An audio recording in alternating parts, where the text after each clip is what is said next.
सभी दोस्तों को वंदे मातरम। आज क्रांतिकारी के इतिहास से एक क्रांति वीरांगना को खोज कर लाया हूं, तो उनके विषय में हम लोग जानेंगे रुचिपूर्वक।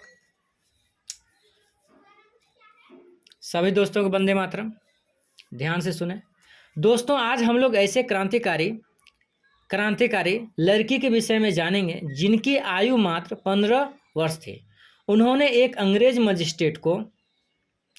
मजिस्ट्रेट को जहां पर वो रहता था वहां पर जाकर उनके गेट पर, चैम्बर के गेट पर गोली मारे थे, क्योंकि वह मजिस्ट्रेट अमानवीय क्रूर व्यवहार, सविनय अवज्ञा आंदोलन के क्रांतिकारियों के साथ करता था और साथ साथ में क्रांतिकारियों के साथ भी करता था। किसी भी हद तक आंदोलन को दबाने के लिए तैयार रहता था।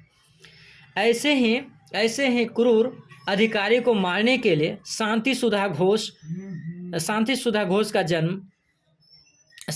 घोष आगे आई, जिनका जन्म 22 नवंबर 1916 को पश्चिम बंगाल के कोलकाता नामक स्थान पर हुआ था। उनके पिता का नाम था देवेंद्र नाथ घोष, जो कोमिल्ला कॉलेज के प्रोफेसर थे और राष्ट्रवादी थे। राष्ट्रवादी ऐसे लोग होते हैं जहां पर जिनका जन्म होता है उस राष्ट्र के प्रति जो है उनका मनोदशा हो जाता है, मनोभाव उसके साथ जुड़ जाता है और वे राष्ट्र के लिए कुछ भी करने के लिए तैयार रहते हैं। तो उनके विचारों और आसपास के वातावरण से प्रेरित होकर उनकी बेटी, जिनका नाम था शांति सुधा घोष, वे 8वीं कक्षा में पढ़ते थे और 1931 में फजनुस्सा गर्ल्स स्कूल में पढ़ते थे। उनकी आयु मात्र 15 वर्ष थी। युगांतर पार्टी में शामिल हो गई प्रफुल्ली नलिनी के माध्यम से, और युगांतर पार्टी ने उसे सैनिक प्रशिक्षण दिया। सैनिक प्रशिक्षण देने के बाद उनके एक दोस्त सुनीति चौधरी को उनके साथ चुना ताकि दोनों लड़के जाकर जो है काम कर सके, और उनका काम दिया कि चार्ल्स जेफरी बकलैंड स्टीवंस को जाकर गोली मारो। तो गोली मारने के लिए उन्होंने क्या क्या किया उसके विषय में जानेंगे।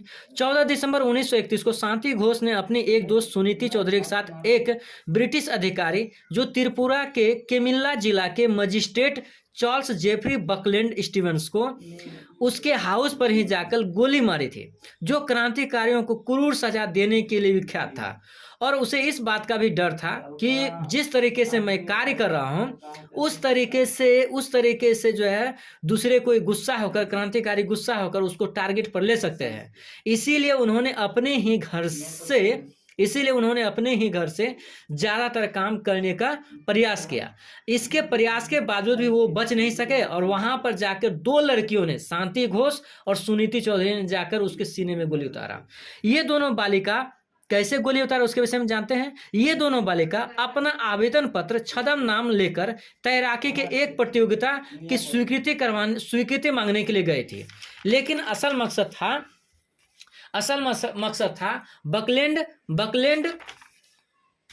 बकलैंड स्टीवंस को गोली मारना। लड़की ने उसे आवेदन पत्र दिया और ये भी बताया था कि मैं जो है एक पुलिस ऑफिसर की ही लड़की हूँ, ताकि उसे उस पुलिस अधिकारी का सहानुभूति मिल सके। उस पर मजिस्ट्रेट ने लिख दिया उसके आवेदन पत्र पर कि प्रधानाध्यापक अपना अभिमत दे, अर्थात प्रधानाध्यापक अपना जो है विचार व्यक्त करे। यह वाक्य लिखकर उसने अपने पर्चा चैम्बर से लाकर बालिका के हाथ में दिया। जिस समय वह पर्चा लौटा रहा था उसी समय दूसरी बालिका और उन्होंने अपना कमर से रिवॉल्वर निकालकर गोली चला दी। 2 गोलियां लगी थी उसको। गोलियां खाकर मजिस्ट्रेट अंदर कमरे की तरफ भागा। कमरे में मुंह के बल और छाती के बल गिर पड़ा। उसी कमरे में उसका दम टूट गया। उसके साथ ही एसडीओ सेन और पहरेदार बालिका को बंदी बना लिया। बंदी बनाने के बाद उसको जो है कोर्ट के सामने प्रस्तुत किया। कोर्ट के सामने जो है वो जो है अपना जो है पीठ जो है जज की तरफ कर दिया है, ताकि जज का बेइज्जती हो सके, और जज ने उसको आजीवन कारावास सुनाया, काले पानी की सजा भी दी। 1937 में प्रांतीय सरकार का गठन हुआ तो राजनीतिक युद्धबंदियों को छोड़ने का आदेश दिया प्रांतीय सरकार ने। इसी आदेश के तहत उसका 1937 में रिहा होने के बाद वे फिर से जो है नई ऊर्जा लेकर पढ़ाई में लगी और पढ़ाई पूरी की।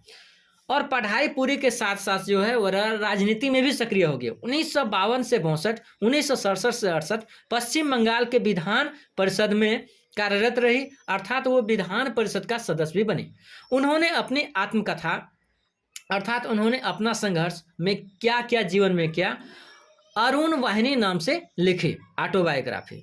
उनकी मृत्यु 28 मार्च 1989 को हुई। इस महान क्रांति वीरांगना को मैं जो है नमन करता हूं। मैं अपने channel GS bye Sanjeev Arya के तरफ से नमन करता हूं। निष्कर्ष में हम कह सकते हैं ये महिला जो है, ये लड़की जो है काफ़ी जो है सशक्त थी, मजबूत थी, दिल से मजबूत थी, साहसी थी, निडर थी और ये संकल्पशाली थी।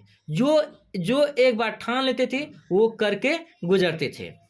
ऐसे व्यक्तित्व के धनी और क्रांतिकारी को हम लोगों को उचित स्थान दिलवाना है भारत के इतिहास में। जय हिंद, जय भारत। धन्यवाद सभी दोस्तों को। जो भी वीडियो देख रहे हैं लाइक करें, शेयर करें, सब्सक्राइब करें।